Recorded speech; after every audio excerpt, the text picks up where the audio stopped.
I'm Mary Burrell, a hospice survivor turned patient advocate with a story of resilience and second chances. This podcast is a space for authentic conversations about survival, hope, and rebuilding. Whether you're on a health journey, caregiving, or seeking inspiration, together we turn struggles into strengths. This podcast dives into real stories of survival and resilience, exploring life after hospice, health challenges, and caregiving. It's about using storytelling to connect, inspire, and advocate for tricuspid valve and women's heart health. Through solo episodes and interviews, it creates a supportive space for shared journeys and diverse perspectives. Our podcast is for women aged 20 to over 65, caregivers, hospice survivors, and patient advocates navigating heart valve challenges, caregiving, and resilience. It also appeals to health conscious individuals and medical professionals interested in patient stories, advocacy, and groundbreaking treatments like Evoke. Heart health is a critical issue for women, yet risks like tricuspid valve regurgitation disease often go unnoticed. This podcast fills a gap by raising awareness, sharing authentic patient stories, and advocating for women's heart health. With most podcast listeners seeking relatable content, it's the perfect platform to educate, inspire, and connect with women navigating health challenges and caregiving. Hope starts here. Four voices, one mission. Launches with stories of survival, advocacy, and second chances, proving that hope shines even in the darkest times. Future 30-minute episodes will explore life after hospice, caregiving, clinical trials, medical innovation, and patient advocacy, blending heartfelt stories, interviews, and actionable insights to inspire and connect. This podcast brings personal, candid stories to the forefront, spotlighting tricuspid valve regurgitation awareness and life after hospice, topics rarely addressed in mainstream media. As a survivor and a caregiver, I offer a unique, relatable perspective. Through actionable insights, advocacy, collaborations, and listener stories, it fosters community, connections, and hope. I'm seeking sponsors, partners, and advocacy groups to join me in spreading awareness about heart valve health for women, caregiving, and patient advocacy. Opportunities include sponsorship, guest appearances, and co branded campaigns to create real impact. To support the podcast, I'll incorporate sponsored content, ads, and listener contributions via platforms like Patreon, with plans for community focused merchandise in the future. This podcast is about creating a supportive space where listeners can share stories, ask questions, and connect through discussions with guest experts and building community that lifts each other up. Hope starts here. Four voices, one mission. Follow the podcast on YouTube and share it with anyone who could use a little hope and inspiration in their life. Let's start building a community together. You can email me at advocate@maryburrell.com. My website is www.maryburrell.com. And social media, Instagram, Facebook, and LinkedIn as Second Chances as Mrs. Avocado. Hope isn't just something we wait for, it's something we create. Tune into the pilot episode and hear how four voices came together with one mission to inspire, connect, show that even in the hardest times, hope is always within reach. You've just stepped into a space where real conversations about heart valve health, resilience, and advocacy comes to life. This is Heart to Heart Talk with Mary Burrell, where we speak from the heart for the heart. I'm Mary Burrell, hospice survivor, patient advocate, and heart valve warrior on a mission to amplify voices, share untold stories, and empower you to take control of your heart health. Because when it comes to your heart, knowledge isn't just power, it's survival. So grab a seat, open your heart, and let's dive in.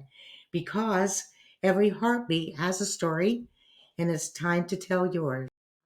Burrell, and this podcast is more than just a conversation. It's a journey through resilience, survival, and the power of advocacy.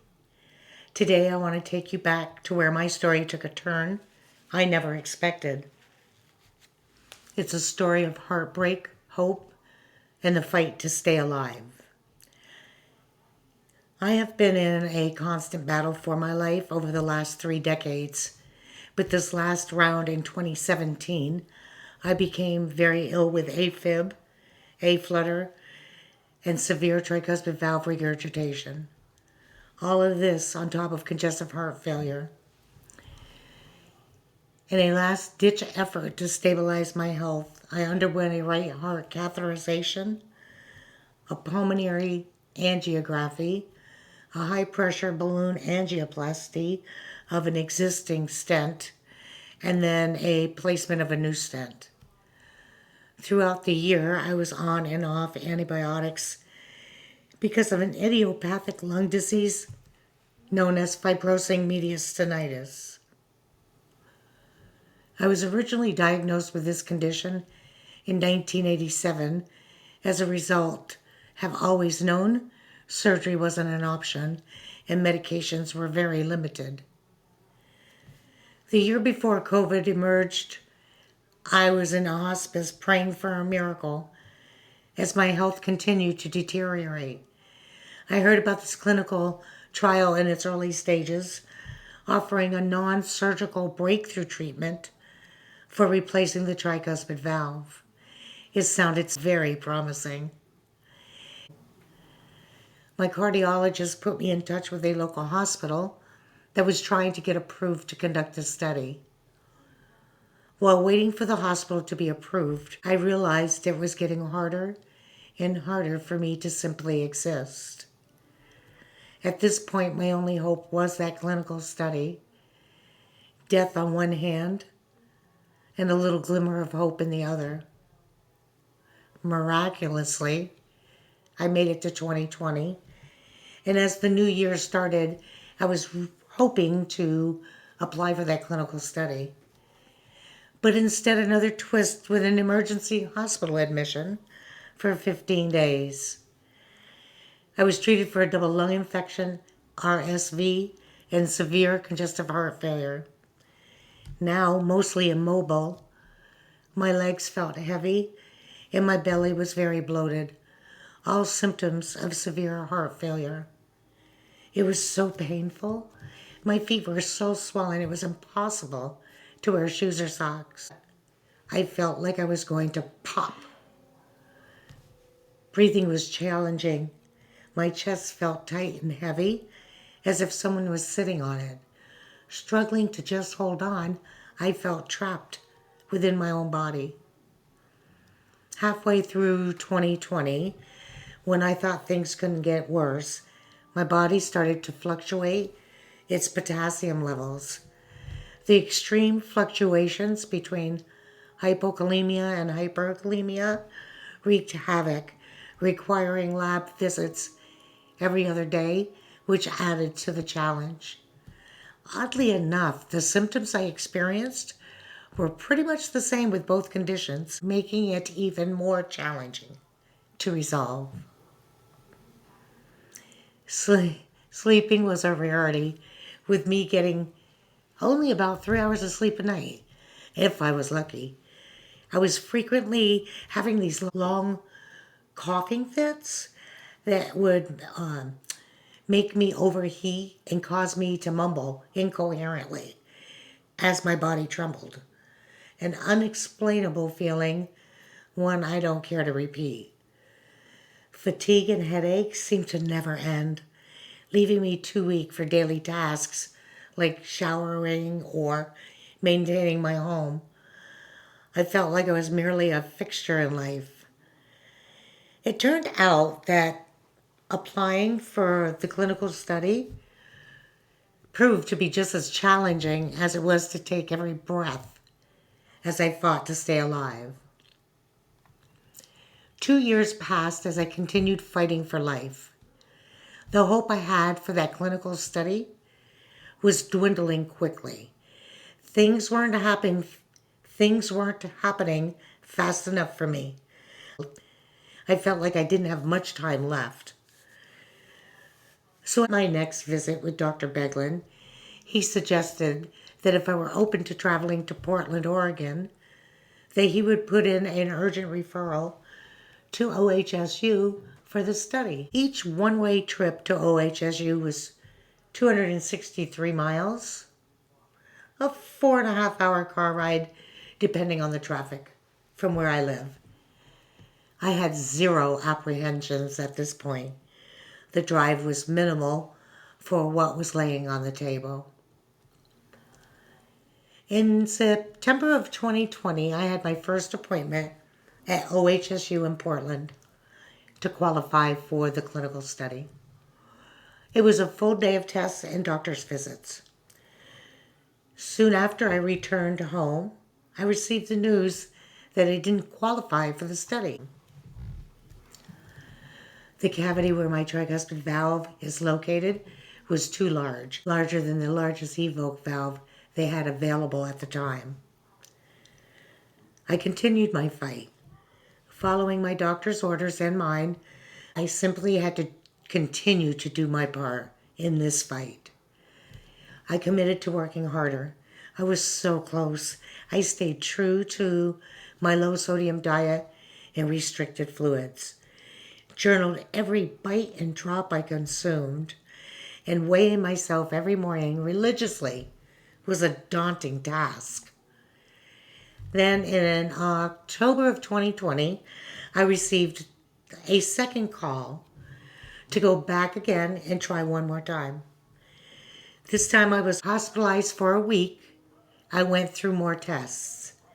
This time they tried forced diuresing me in hopes that less water I was holding on to would in turn decrease the size of the space my tricuspid valve occupies. Again, I make the 4.5 hour car ride home. A week or so later, I'm notified that the forced diuresis worked. It was successful in decreasing the site size. However, I wasn't close enough to get approved for the study. At this point, I'm still holding out for a miracle, but also I'm being realistic. Closing in on Thanksgiving and preparing for the inevitable, I started working on critical documents. Those documents no one wants to deal with. Wills, PODs, funeral arrangements. Take it from me, now is not a time to begin that stuff. So do yourself a favor, and your family too, and do it now. No exceptions.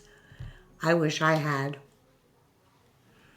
Then something unexpected happened. November 20th, as I sat in my cardiologist's office, asking the hardest questions a person can ask.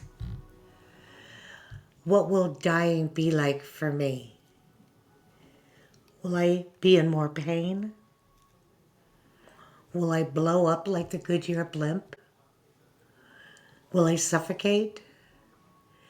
I needed to know the truth. No sugarcoating, no false hope, just raw, honest answers.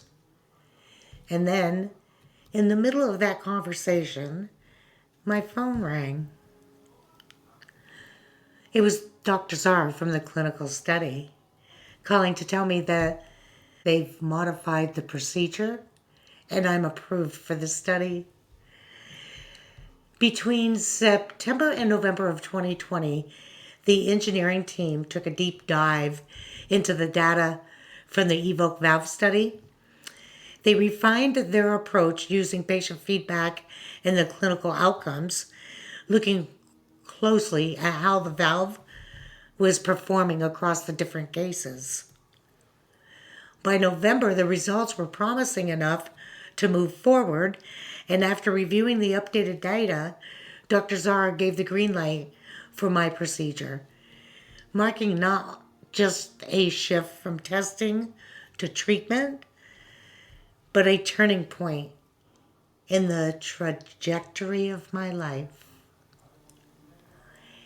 Just like that, the script flipped. 2 weeks later, I had a date, January 11th, 2021. Hope had kicked the door in, but hope is not a guarantee. I had a chance, but no certainty. Life and death were still playing tug of war, and at this point, I had no idea which side would win.